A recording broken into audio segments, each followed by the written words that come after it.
এবার যুক্তরাজ্যে সাবেক প্রধানমন্ত্রী শেখ হাসিনা বেসরকারি শিল্প ও বিনিয়োগ উপদেষ্টা সালমান এফ রহমানের ছেলে ও ভাতিজার নামে থাকা ১,৪৭৯ কোটি টাকার সম্পদ জব্দ করেছে দেশটির গুরুতর ও সংগঠিত অপরাধ দমন সংক্রান্ত প্রতিষ্ঠান।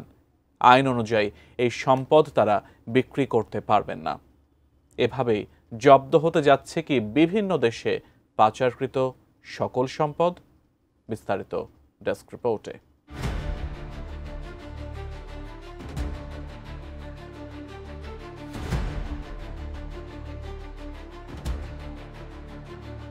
যুক্তরাজ্যের গুরুতর ও সংগঠিত অপরাধ দমন সংক্রান্ত প্রতিষ্ঠান লন্ডনে বাংলাদেশের ক্ষমতাচ্যুত প্রধানমন্ত্রী শেখ হাসিনার সঙ্গে সংশ্লিষ্ট দুই ব্যক্তির মালিকানাধীন ৯০ মিলিয়ন বা প্রায় ৯ কোটি পাউন্ডের বিলাসবহুল সম্পত্তি জব্দ করেছে, যা বাংলাদেশি টাকায় প্রায় ১,৪৭৯ কোটি ৩৮ লাখ টাকা।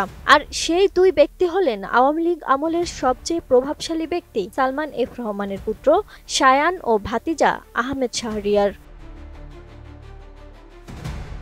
বাংলাদেশের সাবেক শাসক শেখ হাসিনার সঙ্গে সংশ্লিষ্ট সম্পদের সন্ধান করার বিষয়ে বাংলাদেশকে সহায়তা করতে যুক্তরাজ্য সরকারের ওপর চাপ ক্রমশ বৃদ্ধির মধ্যেই সম্পদ জব্দের এমন খবর জানা গেল।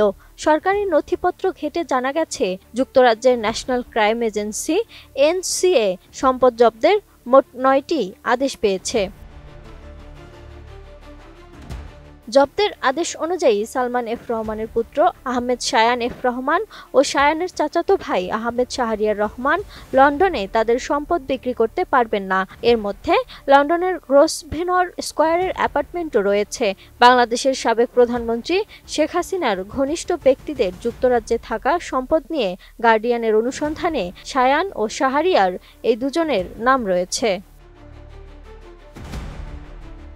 এসব সম্পদের প্রতিটি ব্রিটিশ ভার্জিন দ্বীপপুঞ্জ, আইল অব ম্যান বা জার্সিতে নিবন্ধিত কোম্পানিগুলোর মাধ্যমে কেনা হয়েছে বলে কোম্পানিগুলোর আবাসন নথিতে উল্লেখ আছে। প্রায় ৫৮৩ কোটি ৫৩ লাখ থেকে শুরু করে ১৯ কোটি ৭৩ লাখ থেকে ৩ কোটি এর মধ্যে এক একটি সম্পদ কেনা হয়েছে বলে জানা গেছে। গত বছর ছাত্র জনতার গণ অভ্যুত্থানের মুখে শেখ হাসিনা সরকারের পতনের পর পালিয়ে যাওয়ার চেষ্টাকালে গ্রেপ্তার হয়ে কারাগারে আছেন সালমান এফ রহমান। বাংলাদেশে সালমান এফ রহমান দুর্নীতির অভিযোগের মুখোমুখি হয়েছেন। তিনি ক্ষমতাচ্যুত প্রধানমন্ত্রী শেখ হাসিনার বেসরকারি শিল্প ও বিনিয়োগ বিষয়ক উপদেষ্টা ছিলেন। দেশটিতে অনেকেই তাকে শেখ হাসিনার শাসনামলের সবচেয়ে প্রভাবশালী ব্যক্তি হিসেবে মনে করে থাকেন। গত বছর দ্য গার্ডিয়ান ও দুর্নীতি বিরোধী আন্তর্জাতিক সংগঠন ট্রান্সপারেন্সি ইন্টারন্যাশনালের টিআই যৌথ অনুসন্ধানে শায়ান ও শাহরিয়ারের নামে থাকা সম্পদের তথ্য উঠে আসে। এতে শেখ হাসিনার ঘনিষ্ঠ ব্যক্তিদের মালিকানায় প্রায় ৪০ কোটি পাউন্ড সমপরিমাণ সম্পদ থাকার কথাও জানা যায়। Desk report, ATN news.